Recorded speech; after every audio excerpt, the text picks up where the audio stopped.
être une personne prophétique ou une église prophétique et ou, en effet, une église prophétique. J'aimerais dans un premier temps qu'on regarde la Bible comme un livre, ce qu'elle est, un livre prophétique. Il y a toute une partie dans les Écritures, en fait, qui nous montre que Dieu se plaît à utiliser des hommes ou des femmes, ou un corps, ou une famille, ou un peuple même, dans le sens de prophétique, c'est-à-dire qui est porteur de son message. Être prophétique, c'est être porteur du message de Dieu. Et vous et moi, on est prophète dans le sens qu'on est porteur du message de Dieu. Alors je ne dis pas qu'on est prophète au sens du ministère prophétique, comme un Élie, comme un Jean-Baptiste ou autre, ça dépend là des appels spécifiques, mais on est prophétique dans le sens de porteur du message du Seigneur. Et à certains, dans les Écritures, on va voir, est donné un message spécifique qui est prophétique. Et ça qui est intéressant, c'est qu'on voit donc des hommes qui sont là, appelés par Dieu, des fois malgré eux, pour certains le refusent, comme par exemple Moïse, dont il est dit qu'il était aussi prophète, David. Voilà, Moïse a refusé dans un premier temps l'appel de Dieu, c'était trop pour lui. Enfin, il ne voyait pas comment il pouvait être leader du peuple de Dieu. Donc voilà, il a vu ses capacités humaines, mais Dieu voyait autre chose. Jérémie aussi, il s'est vu trop jeune. Il dit, mais Seigneur, appelle-en un autre. Moi, je suis trop jeune, je ne sais pas parler. Voilà, je ne suis pas initié comme les autres. Donc, prends-en quelqu'un d'autre. Tu vas bien trouver quelqu'un pour ta mission. D'autres encore, je pense à Jonas, par exemple, qui était vraiment prophète, qui savait écouter la voix de Dieu, même si certains sourient un peu avec cette histoire. On se dit, est-ce que c'est vraiment...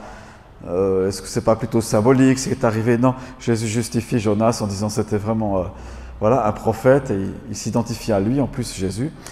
Et donc il y a Jonas qui est là, qui entend bien la voix de Dieu, mais il fait carrément l'opposé dans un premier temps de ce que Dieu lui demande. Et on le comprend parce que ce qu'il devait faire était loin d'être facile. Non seulement il devait quitter son pays, aller dans une ville, la grande ville, Ninive, grande métropole. C'est comme si on vous demandait maintenant d'aller à Zurich. Vous êtes de Genève, vous allez à Zurich comme ça, puis vous dites non, pour finir, je vais aller à Lugano ou à Locarno, c'est plus sympa. Il y a du tourisme, il y a un lac très joli, des bonnes pizzas. Donc, non, alors que Dieu lui dit d'aller à Zurich, c'est pas sa langue, c'est pas sa région. Voilà, c'est carrément. Mais bon, dans un deuxième temps, vous le savez, il va obéir. Si on regarde les Écritures, le dernier livre de la Bible, c'est un livre prophétique écrit par un prophète. C'est-à-dire c'est quelqu'un qui est porteur du message de Dieu et il voit des choses que Dieu lui montre et il est censé les écrire simplement. Il décrit ce qu'il fait, l'apôtre Jean, il a le temps pour cela, enfin il prend le temps pour cela, et il est prophétique en soi. Et il faut juste savoir qu'à cette époque-là, dans la fin du 1er siècle, il y avait beaucoup de gens qui se proclamaient prophètes. C'était la mode. Beaucoup de gens se disaient prophètes, certains l'étaient vraiment, puis d'autres pas du tout. Ou d'autres étaient à moitié, d'autres le faisaient par intérêt. Voilà, je vais être prophète, je vais donner des paroles, puis en retour je vais recevoir de l'argent, c'est comme ça que je vais vivre. Entre parenthèses, les choses n'ont pas tellement changé. Si vous regardez, surfez un peu sur Internet, il y a à boire et à manger.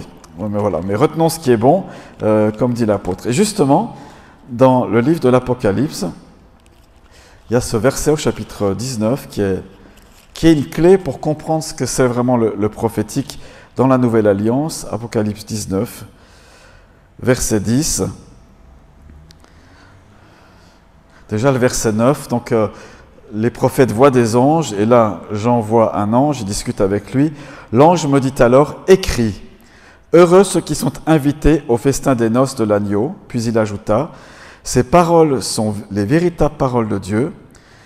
Verset 10, je tombais à ses pieds, donc vous voyez l'ange là, c'est pas un petit ange, c'est quelqu'un qui est imposant. Je tombais à ses pieds pour l'adorer, il me dit, garde-toi bien de le faire, garde-toi bien de le faire. Je suis ton compagnon de service et celui de tes frères et sœurs qui gardent le témoignage de Jésus. Si vous gardez le témoignage de Jésus, il y a des anges. Hein. Amen. Adore Dieu, il lui dit. Car le témoignage de Jésus est l'esprit de la prophétie. Le témoignage de Jésus est l'esprit de la prophétie. Comment comprendre ce texte?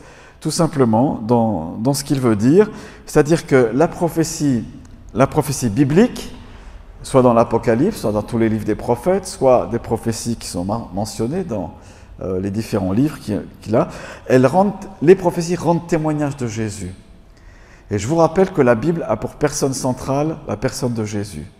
Tout mène à Jésus, tout est de lui, par lui et pour lui. Donc c'est comme ça qu'il faut le comprendre dans un premier temps. Voilà, le témoignage que rend la Bible, elle rend témoignage de Jésus. Alors il y a des prophéties précises des siècles avant sa venue qui concernent Jésus, là où il est né, enfin là où il va naître, ce qu'il va vivre, qu'il sera vendu, sa crucifixion, etc. C'est très précis. Puis il y a d'autres, il y a comme une lecture entre les lignes à faire qui centre sur Jésus. C'est l'esprit de la parole, c'est la pensée de Christ, la pensée de Dieu qui est là dans ces paroles prophétiques, enfin dans toute la parole de Dieu. Mais aussi on peut comprendre ce texte dans le sens qu'une église qui devient prophétique, c'est l'Esprit Saint qui est là. Et lorsque l'Esprit Saint il est là, qu'est-ce qu'il fait? Il rend témoignage de Jésus. Il donne des paroles de Jésus. Il communique sa personne. Et c'est ça qui est passionnant dans la prophétie, et qui passionne l'apôtre Paul, on le voit dans l'Épître aux Corinthiens, c'est que cette prophétie, elle parle de Jésus. Le Saint-Esprit va utiliser quelqu'un, peu importe qui, ce n'est pas le plus important, et il va transmettre une parole et un message de Jésus. Et combien cette parole, elle est précieuse dans les temps difficiles. L'Église chérit dans les temps difficiles la pensée de l'Esprit, que celui qui est attentif celui qui a des oreilles soit attentif à ce que l'Esprit dit à l'Église. Et puis dans les temps moins difficiles, où il y a beaucoup plus de facilité, on a moins tendance à vouloir écouter l'Esprit qui parle de Jésus. C'est un petit peu le défaut peut-être de certaines communautés. Le confort étant là, la bénédiction se repose un peu sur elle. Voilà, c'est petite parenthèse. Mais parcourons un petit peu la parole de Dieu, ou l'esprit de la parole, qui est prophétique. Avec Abraham, on a aussi affaire à un prophète. Il y a ce fameux épisode où il ne protège pas vraiment son épouse, Sarah, et puis il se trouve avec Amalek, je crois, sauf erreur de ma part.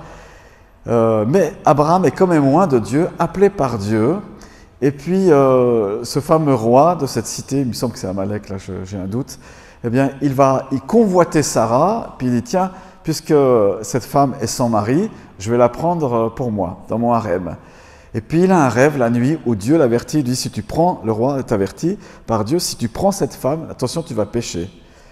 Et donc Dieu lui apprend dans son rêve que cette femme est mariée. Et Abraham ne l'avait pas annoncé, en tout cas, il ne l'avait pas protégée comme telle. Et il se rend compte qu'il tombe sous une malédiction parce que la Bible dit « Ne touchez pas à mes oins, ne te faites pas de mal à mes prophètes ». Lorsque l'esprit prophétique est sur une personne, un ministère prophétique par exemple, des fois on a l'impression que l'onction était tellement là sur cette personne que même si elle fait un peu les choses de travers, ça risque de se répercuter sur les autres. Et l'église prophétique, c'est ça, c'est que peu importe le nombre qu'on est, mais si l'onction est là, si on fait les œuvres de Jésus, Dieu il dit attention, ne touchez pas à ceux que j'ai appelés. Même s'ils ont l'air petits, même s'ils ont l'air faibles, même s'ils ne sont pas très éloquents, pas très doués, etc., ne les touchez pas. Ne faites pas de mal à mes prophètes. Et ça, c'est l'esprit de la parole, parce que Dieu il donne son esprit sur son peuple qui est là. Est-ce qu'il le fait par mérite? Non, il le fait parce qu'il nous aime, tout simplement. Il aime habiter au milieu de son peuple. Ça, c'était avec Abraham. Avec Moïse, il y a une mini-Pentecôte qui arrive dans le livre des Nombres. Alors ce soir, je vais pas tellement citer les versets, mais juste les chapitres ou les livres. Dans le livre des Nombres, il y a un moment donné, rappelez-vous cet épisode, où il y a à peu près 70 anciens, les chefs du peuple, qui sont rassemblés. Dieu prend l'esprit qui est sur Moïse, dit le texte, et il le répand sur les anciens comme ça. Et on a l'impression, quand on lit ce texte, qu'on est à la Pentecôte dans le Nouveau Testament. Parce que les chefs, les anciens, là, se mettent à prophétiser. Et ceux qui ne sont pas dans la réunion des anciens, dans le conseil des anciens, là, qui sont à l'extérieur du camp, se mettent aussi à prophétiser parmi les anciens. Ils n'étaient pas là, on ne sait pas trop pourquoi. Ils ont loupé la réunion, ils n'ont pas reçu le WhatsApp, ou je ne sais pas pourquoi, mais l'Esprit de Dieu va quand même sur eux parce qu'ils sont choisis par Dieu. Il y a un grand peuple qui est là, mais voilà. Et Josué, qui est un peu le secrétaire de Moïse, qui est là, qui voit ça, il voit que les deux ne sont pas dans la réunion et tout ça. Il réagit, il dit mais écoute, l'Esprit de Dieu est même sur eux, là, ceux qui sont en dehors de la réunion, ils ne sont pas là. Et puis Moïse a cette exclamation qui vient du cœur de Dieu, mais puisse tout le peuple de Dieu être composé de prophètes. Autrement dit, si seulement le peuple de Dieu était conscient que l'Esprit de Dieu est là, et que Dieu veut le revêtir de cette onction prophétique qui fait qu'ils sont la voix de Dieu dans ce monde. Simplement, dans ce qu'ils sont, dans ce qu'ils vivent, dans ce qu'ils communiquent, sans rendre mystique la chose. Mais attention, là donc je suis dans l'Ancien Testament et c'est le prophétisme qu'on appelle de vétérotestamentaire. Vétéro, c'est comme les vétérans, par exemple, de la guerre. Les vétérans, on appelle les vétérans ceux qui ont combattu avant, ils sont anciens, ils sont âgés. L'Ancien Testament, on appelle ça les écrits vétérotestamentaires. Attention par rapport au prophétisme de l'Ancien Testament, parce que si Dieu met son esprit sur son peuple ou certaines personnes, il en exige davantage. Et la barre est très très haute. Revenons à Jonas par exemple. Prophète Jonas, il sait bien entendre Dieu. Il n'a pas tout à fait compris encore le cœur de Dieu qui aime tout le monde, pas seulement les Juifs. Il va le comprendre un petit peu plus loin, peut-être un peu à la dure comme ça, mais il va le comprendre quand même. Que Dieu n'est pas seulement le Dieu des Juifs, mais que Dieu aime les nations. Rendez-vous compte par quoi il passe. Il devient naufragé et c'est des marins qui le jettent à l'eau. Donc si vous voulez dire « Ah oui, il nous faut des prophètes au milieu de nous attention à votre prière, Dieu va l'exaucer, mais ça va être très exigeant. Il y a une exigence et une attente de Dieu sur ses prophètes. Certains, par exemple, je pense à Jérémie, Dieu lui dit « Tu ne vas pas te marier ». Et la pression sociale de l'époque, elle était importante. Il fallait que le peuple juif ait des enfants et beaucoup d'enfants, etc. Et Jérémie reçoit de Dieu « Tu vas être célibataire ». On comprend un petit peu après pourquoi, parce que Dieu lui demande beaucoup. Et donc, non seulement il l'appelle jeune, et on a l'impression que Jérémie, dans ce qu'on lit, il est vite ébranlé, vite timide, ou vite... voilà, il a la jeunesse, mais en plus, il a une fragilité ou une faiblesse qui est avec lui, qui fait que... Voilà, il aime beaucoup Dieu, mais c'est difficile. Et Dieu lui demande d'être célibataire, parce que sa vie devient son message, le message de Dieu. Sa vie devient quelque chose qui est porteur, et il faut qu'il soit consacré à l'Éternel.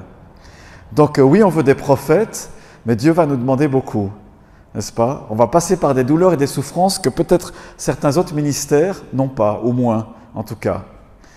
C'est l'exigence que Dieu a pour les prophètes.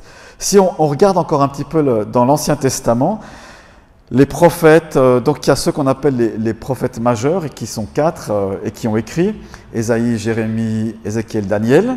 Ça, c'est les 4 plus importants, là, prophètes majeurs. Et puis après, il y a ce qu'on appelle les petits prophètes, parce qu'il y a des petits écrits, mais qui étaient tout aussi importants que Ésaïe et que les 4 autres, seulement ils ont moins écrit, ou alors ils ont écrit que quelques versets, puis Dieu a conservé cela, où il y a des choses qui ne sont pas parvenues jusqu'à nous. Et en fait, quand est-ce qu'il y a eu l'émergence du prophétisme en Israël, même s'il y a eu toujours l'Esprit Saint qui était là, qui agissait, bien, il y a eu une émergence à partir du moment où le peuple d'Israël a demandé un roi. Et que Samuel, qui était le représentant de la justice et de la théocratie, on va dire, le prophète Samuel, Dieu l'avait appelé depuis tout petit, eh bien, à partir de ce moment-là, Samuel a dit, il a entendu, Dieu était d'accord pour accorder un roi à Israël, ce n'était pas son plan premier, mais Samuel, en fait, il a commencé à ouvrir des écoles, qu'on appelle des écoles prophétiques à ce moment-là, et il y a eu la résurgence ou l'émergence d'écoles prophétiques.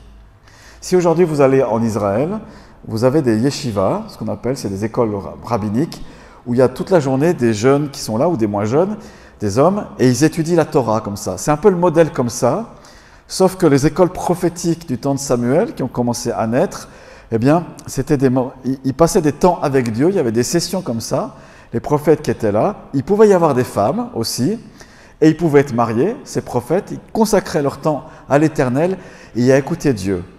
Et parfois, ils avaient des choses un peu bizarres, mais Dieu agissait dans ces groupes avec puissance. Et l'onction était là, était répandue, et dans ces écoles de prophètes, il y avait un maître principal, et Élie et Élisée sont des maîtres principaux de ces écoles. Mais les prophètes de cette époque-là pouvaient être très, j'ai dit un peu bizarres aux yeux des autres, parce qu'ils pouvaient s'habiller bizarrement. Pensez un petit peu à Jean-Baptiste ou à Élie, ils étaient habillés bizarres. il nous est dit que Jean-Baptiste, qui est un peu le même style, il avait un poil de chameau comme vêtement, un vêtement de poil de chameau. Une fourrure. Moi, je ne savais pas que, j'ai appris dans la Bible qu'on pouvait avoir des fourrures, des manteaux de fourrure avec du chameau. Je ne sais pas si, voilà. Mais imaginez que Dieu vous dit, tu vas t'habiller comme ça, et puis tu vas manger que du miel de dattes, quoi, des dattes. Voilà, ça sera ton régime. Bizarre quand même, hein? Passer devant un McDo, je dis, Seigneur, je ne peux pas manger un McDo. Non, tu manges ce que je te dis. Tu es consacré à moi. Ça ne doit pas être important pour toi, la nourriture. Je m'occupe de toi, t'en fais pas. Pensez à Élie. Pensez à Élie. Des fois, il croit qu'il est tout seul. Il a une solitude extrême, mais il y a quand même à peu près 400 prophètes, 400 personnes dans ces écoles de prophètes à ce moment-là. Puis il les avait un peu oubliés. Il dit, ah, moi je suis tout seul, etc. Il se plaint. Alors qu'il y a quand même plusieurs centaines de personnes qui servent l'Éternel. Mais Dieu lui demande, par exemple, parce qu'il est très proche de Dieu, il connaît le cœur de Dieu, Dieu lui demande d'aller à un certain endroit, dans un ravin. Il y a un torrent là-bas, tu vas pouvoir être abreuvé.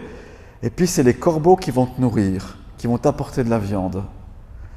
Ils sont dans le prophétique, ils sont dans les signes, dans les miracles, comme ça.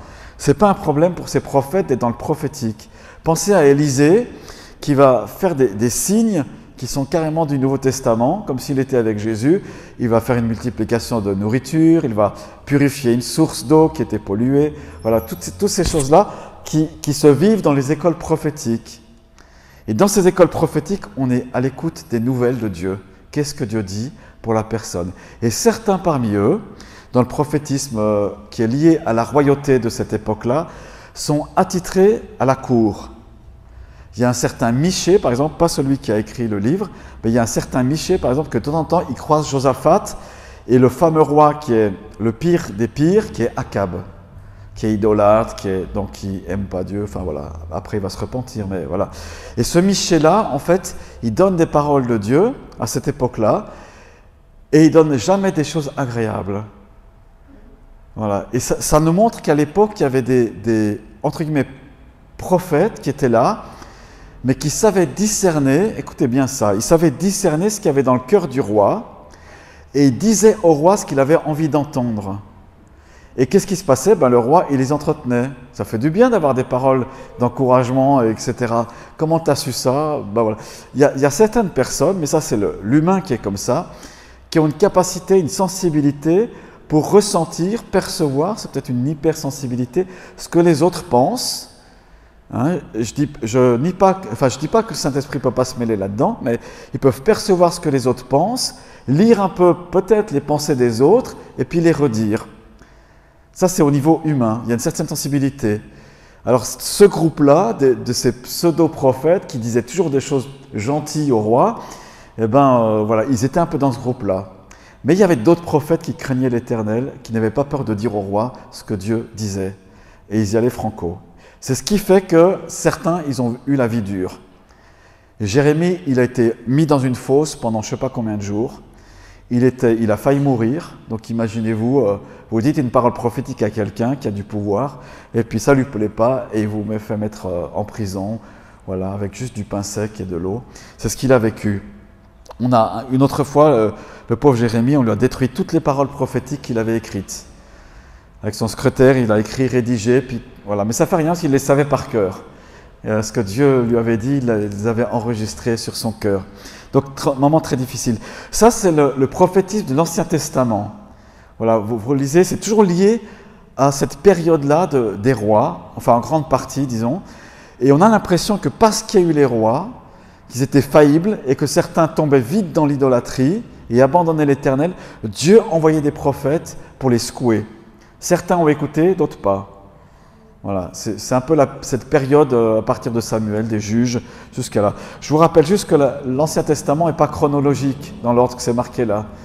Alors nos petits prophètes qui sont à la fin de l'Ancien Testament, chronologiquement, il ne faut pas forcément les mettre à la fin jusqu'à Jésus, quoi. Mais il faut regarder un peu, voilà. Mais ce n'est pas le plus important, évidemment. Mais n'empêche qu'il y a une bonne partie de l'Ancien Testament qui est écrit, rédigé, vécu par des prophètes. Il y a aussi des femmes. Elles sont peu, mais elles sont quand même là. Voilà, c'est une question culturelle, je pense. Mais il y avait comme des femmes prophétesses. Du reste, Ésaïe s'est marié avec une prophétesse. Puis il appelle sa femme la prophétesse. Donc voilà, à la maison, je ne sais pas comment ça marchait. la prophétesse t'a fait le ménage. Et puis Isaïe se voyait remballer, quoi, en disant non, mais c'est pas. Je vais chercher l'Éternel d'abord, et après on verra. Ils ont eu 2 enfants, en tout cas 2 garçons, et ils appellent avec des noms prophétiques qui correspondent à quelque chose. Donc on a une famille prophétique à ce moment-là. Passons au Nouveau Testament. Et celui qui fait la charnière, c'est Jean-Baptiste. Juste avant, il y a les 400 ans de silence, qu'on appelle ça. À la fin, il y a eu 400 ans où Dieu n'a plus parlé par les prophètes. Donc de 0 à moins 400, il n'y a plus eu d'écrit prophétique. Peut-être il y en avait qui écoutaient Dieu, mais on appelle ça un silence prophétique dans les Écritures. Et puis arrive Jean-Baptiste, qui est l'Élie qui devait venir. Là, Jésus explique ça, regardez les textes. On est encore dans l'Ancien Testament, dans les Évangiles, dans le style. La Nouvelle Alliance n'est pas encore commencée. Qu'est-ce qui va en être du prophétique? Eh bien, avec Jésus, on a le prophète des prophètes, le ministère des prophètes, le maître des prophètes. Regardez Jésus, c'est fabuleux son ministère, comment il est. Au début, quand il choisit ses disciples, il passe une nuit en prière, qui vont devenir des apôtres après, et puis le lendemain, il les appelle. Et comment il les appelle? Certains par parole prophétique. Tiens, Nathanaël, je te vois là. Dieu m'a montré, il ne dit pas tout à fait comme ça, Dieu m'a montré que tu as un cœur qui est droit. Tu n'es pas comme d'autres juifs, tu as vraiment un cœur droit. Puis Nathanaël, il dit, mais tu me connais d'où? On ne se connaît pas. Il se reconnaît dans ce que dit Jésus, ce n'est pas de l'orgueil, mais voilà, il se reconnaît, puis il dit, oui Seigneur, je te suis, montre-moi. On voit le ministère prophétique de Jésus pour des personnes. À la fin, une fois qu'il est dans l'évangile de Jean, il donne des paroles prophétiques à Pierre, on le sait aussi à Jean, mais j'imagine qu'il a donné plein d'autres paroles prophétiques, n'est-ce pas? À ses disciples, avec Jésus, on devait connaître une partie de son avenir, quoi. Enfin, c'est toujours pareil. Si vous allez vers Jésus, vous allez connaître une partie de votre avenir. Ça n'a pas changé. Certains l'appellent le prophète. Nous savons que tu es un prophète, nous savons que tu es un docteur, etc. Donc, un peu dans les évangiles. Et puis, Jésus se met à prophétiser. On a le chapitre 23, 24. Prophétise le jugement sur les religieux. Il se met dans le rôle du prophète qui prophétise vraiment le jugement, parce qu'un prophète, il peut annoncer des jugements divins. Et puis aussi, il prophétise sur Jérusalem, donc sur des groupes et sur Jérusalem. Donc voyez ce soir Jésus aussi comme le prophète. Il est l'apôtre, il est le docteur, le pasteur, etc. Mais aussi le prophète. Si on veut être une église prophétique, vers qui il faut aller? Jésus, simplement.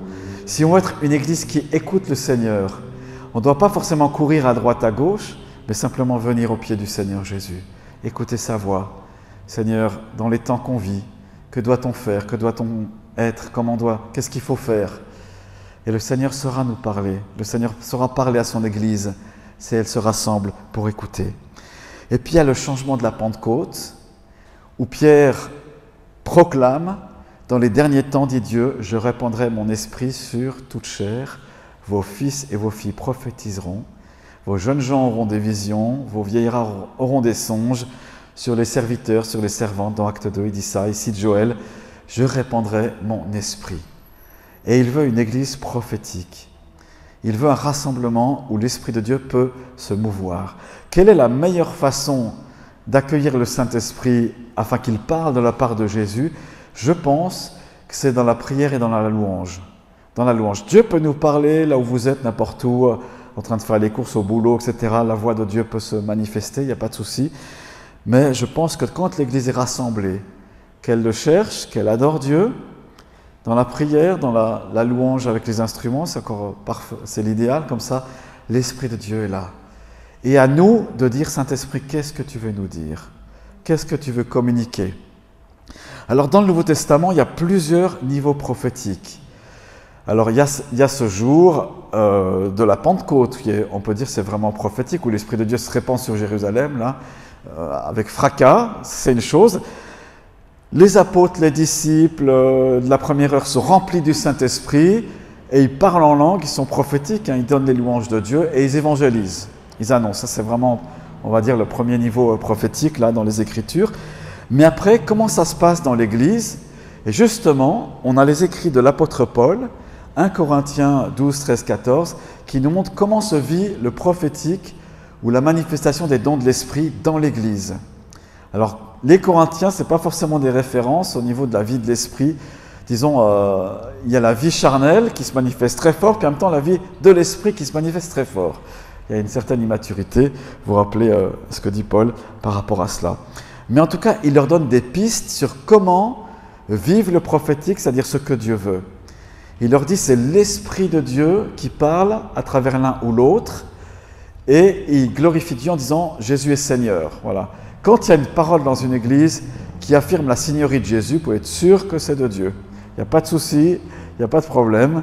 Mais si c'est une parole qui est, j'en parlerai peut-être un petit peu après, où il y a certaines confusions, en tout cas, l'Esprit de Dieu, il atteste toujours la souveraineté et la position de Jésus qui est qui est celui qui a toute autorité dans les cieux et sur la terre. Prenons un exemple, s'il y a une parole prophétique qui dit à l'Église, dans les temps troublés que vous vivez, Jésus n'est pas troublé, ça peut être comme ça, c'est une parole qui affirme la souveraineté de Jésus, qui rassure le peuple de Dieu. Et justement, dans 1 Corinthiens 14, Paul il dit quel est le message de la parole prophétique? La parole, elle édifie, elle exhorte et elle console. Dans le Nouveau Testament, dans la Nouvelle Alliance, dans la nouvelle ère que nous vivons, la parole édifie, exhorte l'Église, parfois les individus, c'est des paroles personnelles, édifie, exhorte, console, parce que c'est ce que l'Église a besoin. Et c'est ça l'essentiel du message prophétique.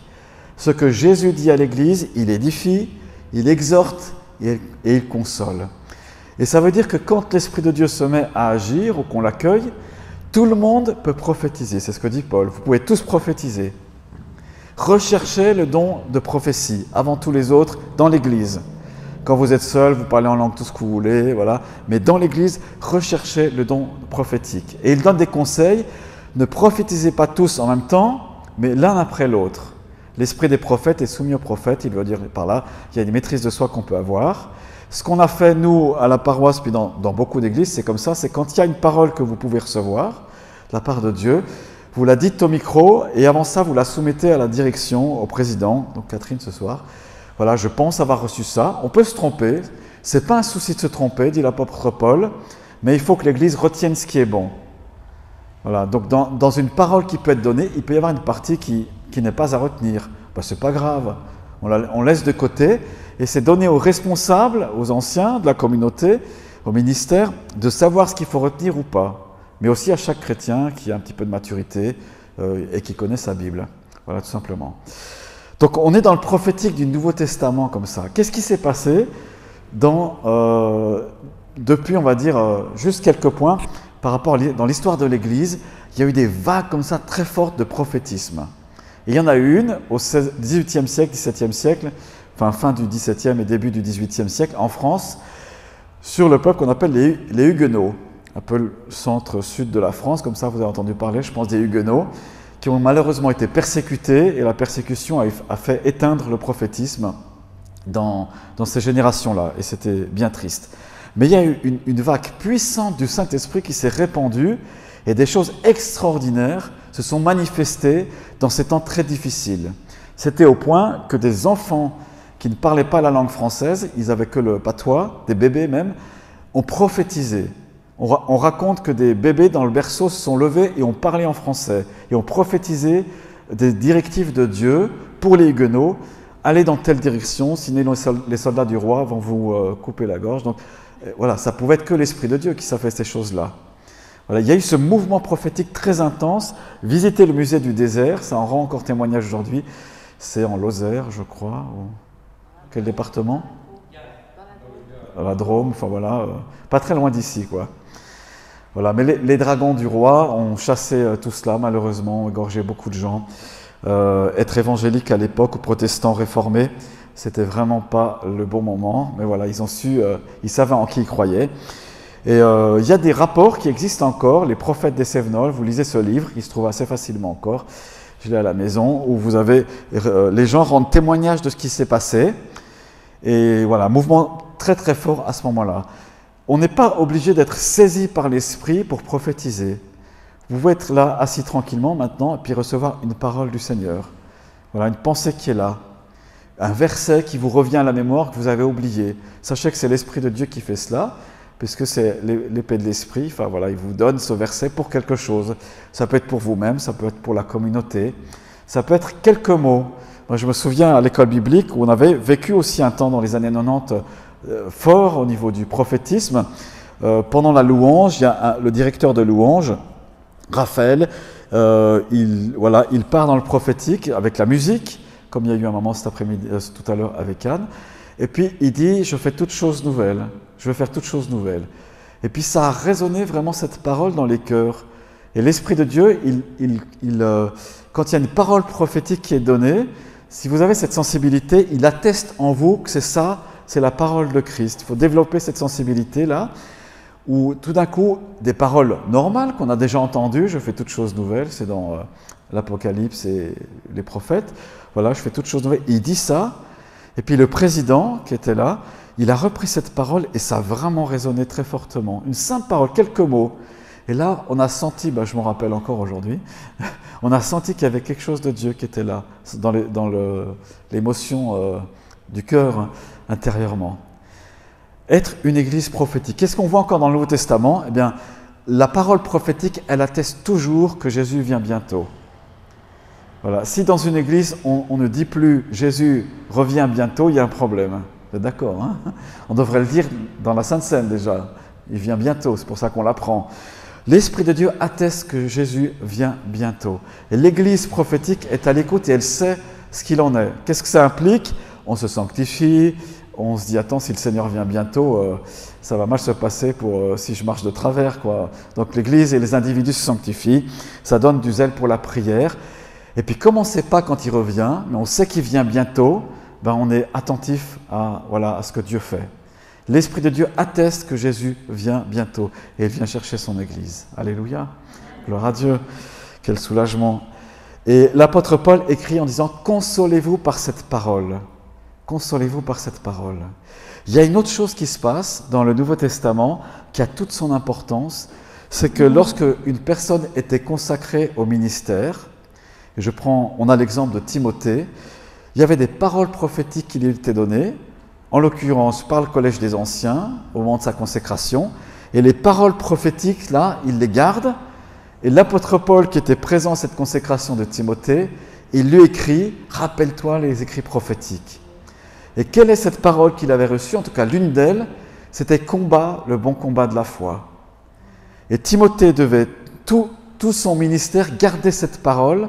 Tu es un combattant, combat le beau ou le bon combat de la foi. C'est ça ton ministère, combat pour la foi, spirituellement. Oui? Voilà, alors je ne sais pas si c'était une parole prophétique qu'il avait reçue ce jour-là, mais peut-être qu'en tout cas, il y avait quelque chose qui était donné de ce côté-là. Alors ça pose la question, quelle parole de Dieu as-tu reçue pour ta vie? Qu'est-ce qui marque là? Alors ça peut être un verset, ça peut être quelqu'un qui vous a donné une parole il y a très longtemps. Oubliez les années comme ça, mais si c'est une parole de Dieu qui est là, qu'elle s'accomplisse, pas encore, peu importe, mais il y a une parole de Dieu, il faut la garder, la garder, on va dire, en éveil pour nos vies, parce que c'est elle qui doit nous guider. Alors, ce qui me pousse à dire aussi, et comme c'était au temps de l'apôtre Jean aussi, on ne doit pas courir les prophètes. N'est-ce pas? Ça, c'est un peu l'Ancien Testament. Si vous dites « Ah, il y a un prophète qui vient parler, là, dans telle réunion, dans telle église, il faut que j'y aille absolument. » Peut-être vous avez un rendez-vous avec Dieu ce soir-là, il n'y a pas de souci, ou cette journée-là. Mais si vous courez après des paroles prophétiques comme ça risque d'aller dans tous les sens. Voilà, un prophète, il va prophétiser, suivant sa sensibilité, ce qu'il donne, des fois, voilà, ça peut être un autre aspect intéressant, mais ne courez pas les paroles prophétiques, mais courez auprès du Seigneur des prophètes. Je vais aller dans cette réunion, Seigneur, je m'attends simplement à toi, qu'il y ait une parole prophétique ou pas, peu m'importe. Voilà. Mais si tu veux me parler, je serai heureux que tu me parles par cette personne-là ou pas, mais je vais pour te rechercher. Vous voyez la différence?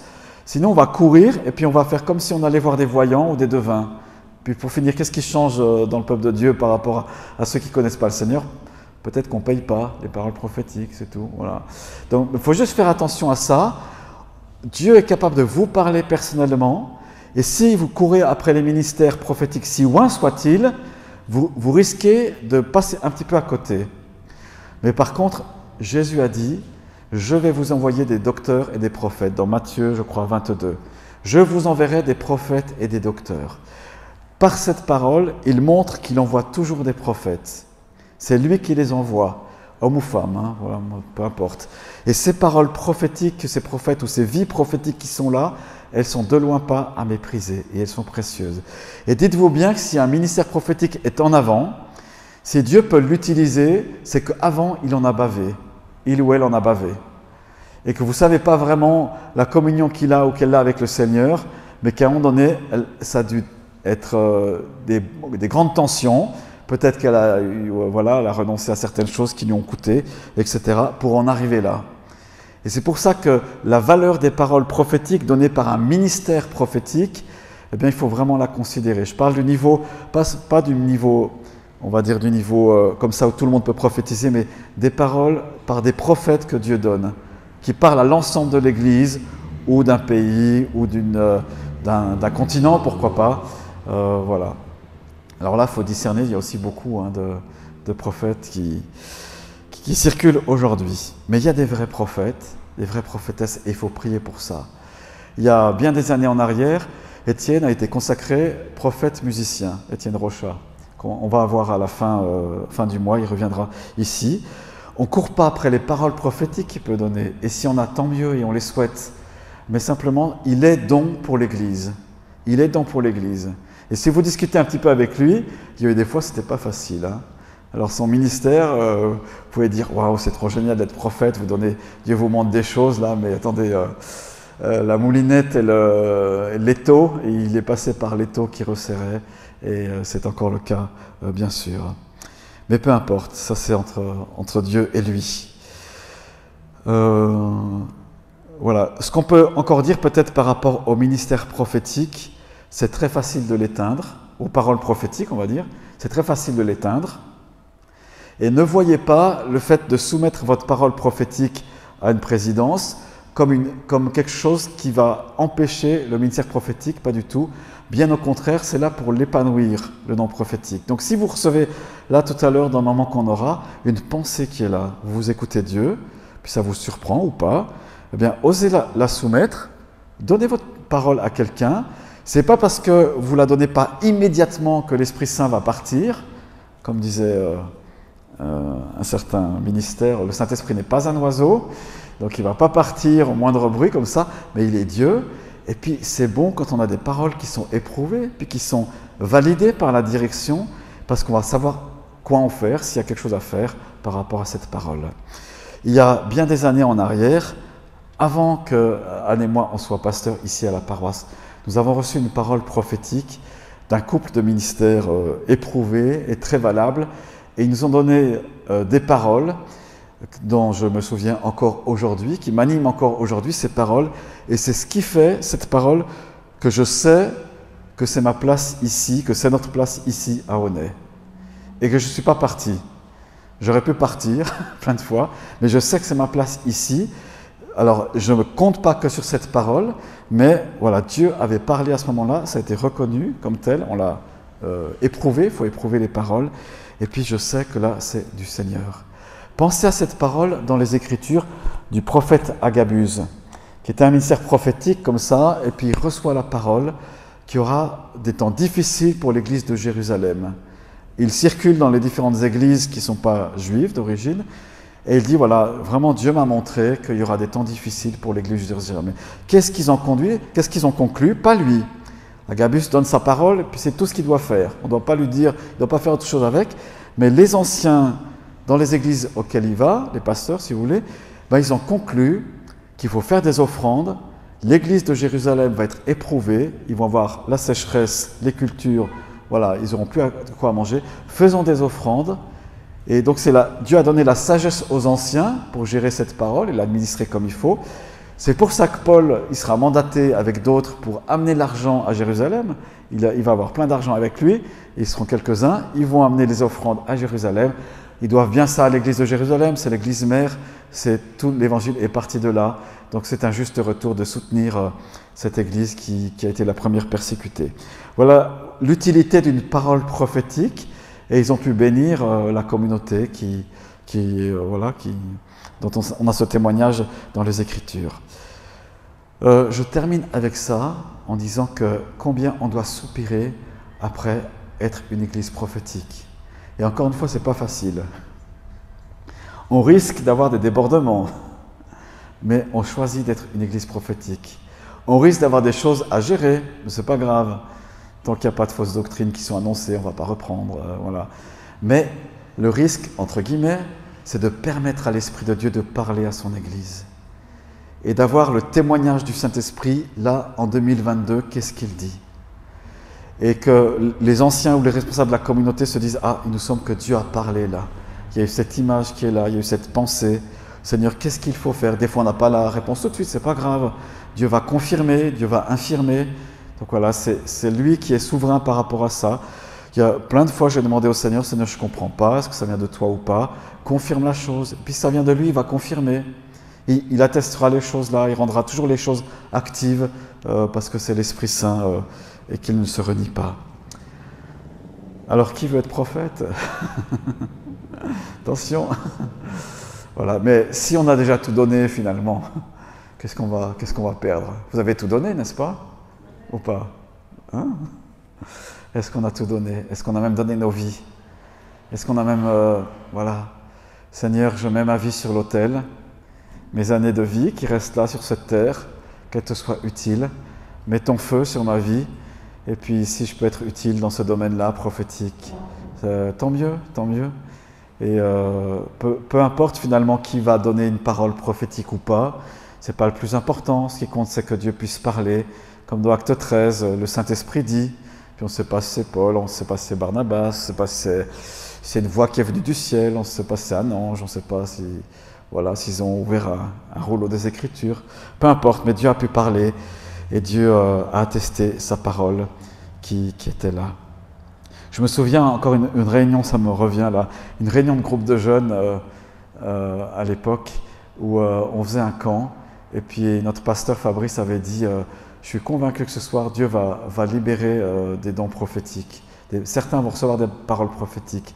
Alors on ne savait pas qui allait recevoir. Moi je n'avais rien reçu dans cette soirée-là, je ne sais plus dans quelle maison on était, mais il y a eu des paroles qui étaient là. Des gens, des jeunes là, ont prophétisé pour la première fois. Ils ont été conduits par l'Esprit de Dieu. Donc laissez faire l'Esprit de Dieu. Ne fermez pas votre bouche s'il veut l'utiliser. D'accord? Ne la fermez pas. Et puis n'inventez pas. Si vous n'avez rien, vous n'avez rien. Ce n'est pas grave. Ce n'est pas le problème. Ce sera la prochaine fois. Mais on veut que l'Esprit de Dieu soit libre d'agir au milieu de nous. Alors voilà ce qu'on va faire pour ce petit moment de pratique. Moi je vous propose de vous mettre par 2 ou 3. Et puis dans les petits groupes, vous allez prophétiser les uns sur les autres. Vous allez prophétiser parmi. Ça peut être un verset que vous avez à cœur à dire à votre frère, votre sœur. Ça peut être une image que vous recevez, vous ne comprenez pas, c'est pas grave. Mais vous priez à tour de rôle dans les petits groupes comme ça. Vous bénissez et puis vous le faites au nom du Seigneur Jésus. Et l'Esprit de Dieu est là. Je crois qu'il veut communiquer. S'il y a une pensée qui... Voilà, vous la notez pendant cela, ou on a tous sur nos attelles des enregistreurs. Là, vous pouvez enregistrer ça pendant ce moment-là.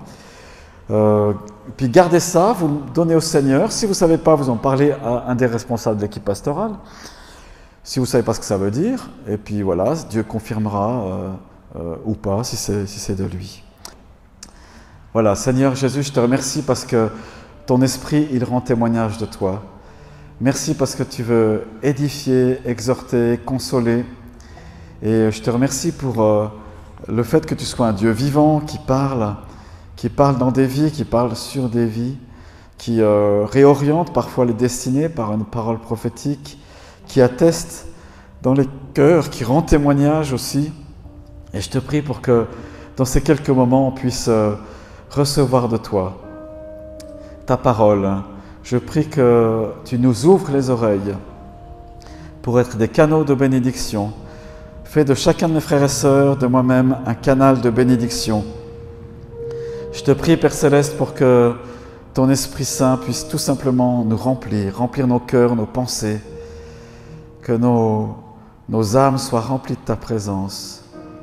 Je te prie que tes pensées s'imposent à nous, tes images, tes paroles, ton discernement, tes dons soient libérés, pas seulement ce soir, Seigneur, mais durant toute cette semaine et ces temps à venir. Merci de bénir, Seigneur, l'Église libre, qu'elle soit prophétique. Merci de bénir, Seigneur, les communautés de cette région, qu'elles soient prophétiques. Merci de bénir ton Église à Genève, qu'elle le soit, elle est prophétique, mais qu'elle le soit davantage encore. Prie spécialement pour les ministères prophétiques que tu as appelés. Lève-en d'autres, Seigneur. Bénis Étienne, garde-le tout près de toi, Seigneur, de ton cœur, et d'autres personnes auxquelles que tu as appelées, Seigneur. Je te prie qu'elle ne s'envoie pas elle-même, mais qu'elle soit validée par ton Église, validée par des anciens, des anciennes, au nom de Jésus. Merci parce que tu aimes tendrement ton Église. Saint-Esprit, bienvenue. Rends témoignage de Jésus pour chacune, pour chacun, dans le nom précieux de Jésus. Amen.